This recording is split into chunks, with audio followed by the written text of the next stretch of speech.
Respect Chairman Paul Shi and President Qilin Tong, dear students who have come for your internship in the administrative departments and Congress in the Washington, D.C.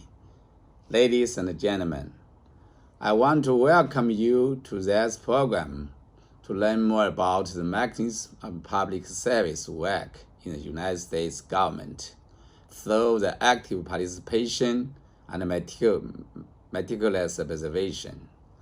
That is going to be an astonishing journey for people of your age and life experience, and I wish that all of you can follow where your dream have led you.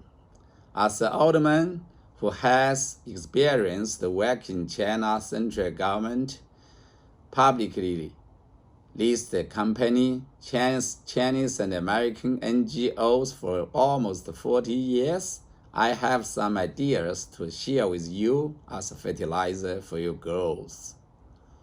Everyone knows that a constitution and a stable political system of the United States have been the model for the world, not only by encouraging innovation, invention, and creation, but also by limiting the government's power and protecting individual citizen rights from governmental abuses of power.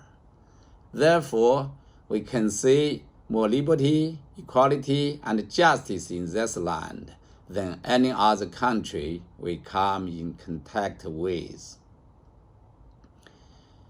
How was the United States able to design such a unique constitution and a coherent political system? People always give credit to the founding fathers, George Washington, Thomas Jefferson, Benjamin Franklin, etc. But how was the founding father able to come up with a unique constitution and a coherent political system? People don't probe deeper into this. They are always stop with the legendary figures of founding fathers. My dear friends, let me show you a truth. It was because all Americans at that time believed in God. On the one hand, they believe in that God created the cosmos and everything, including various natural laws, such as gravity laws, the laws of thermodynamics, and the laws of entropy.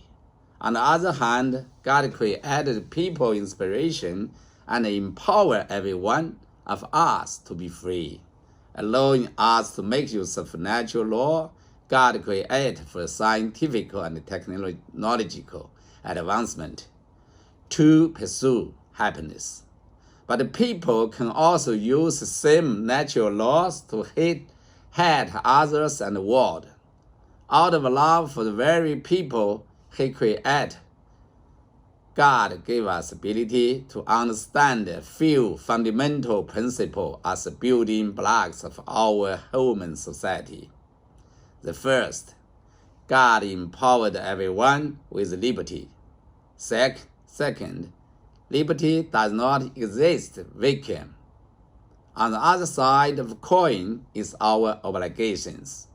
And third, everyone has been granted equal liberty as any other because everyone was created equally by God. Therefore, liberty, obligations, and equality are the founding principles that help build modern governmental mechanisms and good relationships among peoples.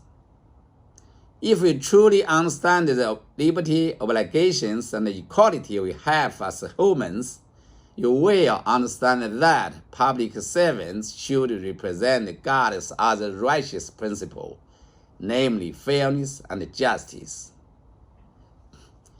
United by their faith in God, countless Americans have persistently tried to hold those fundamental principles in building this great country during the trying time.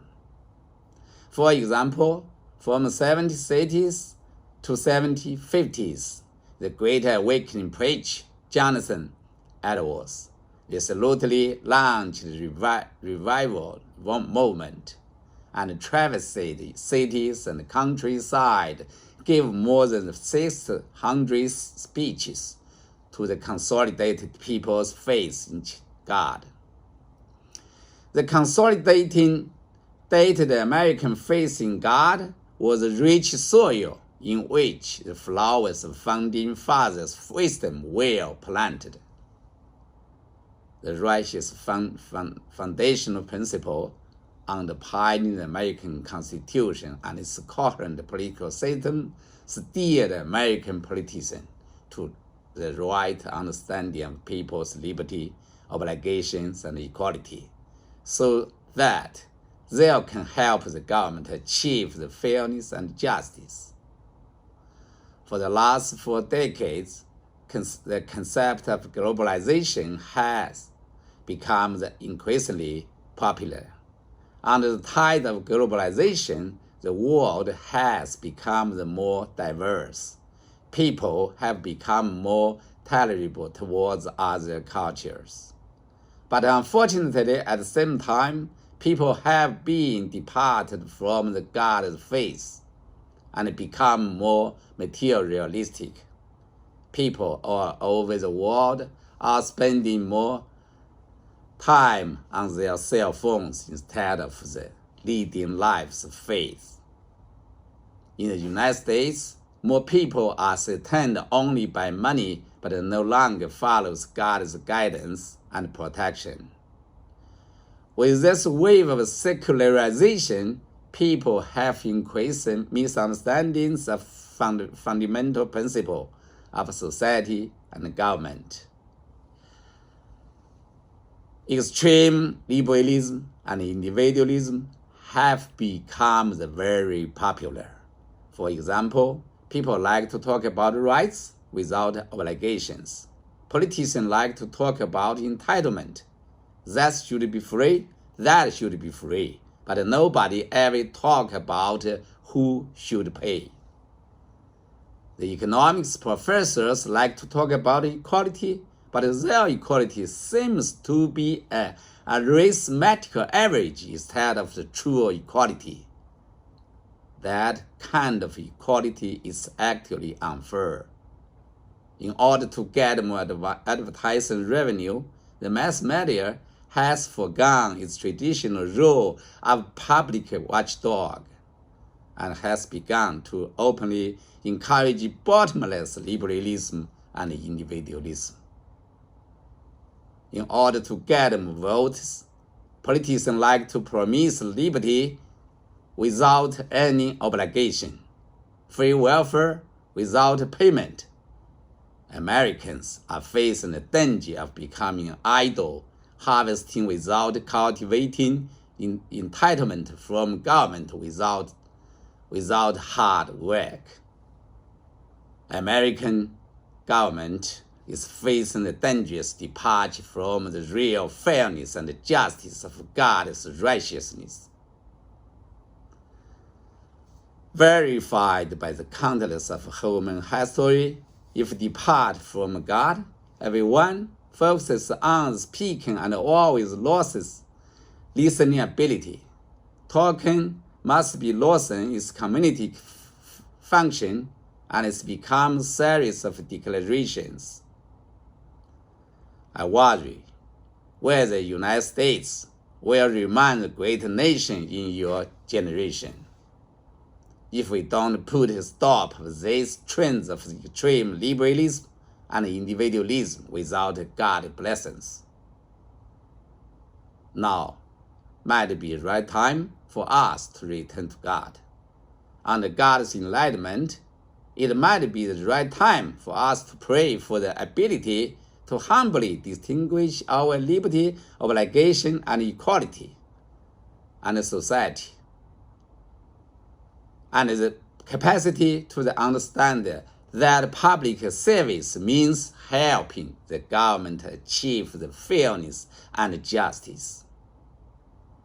These really are the core spirits of public service in the United States. This truly are the building blocks of sustained success of the United States of America. God bless you, and God bless America. Thank you very much indeed for your patient listening.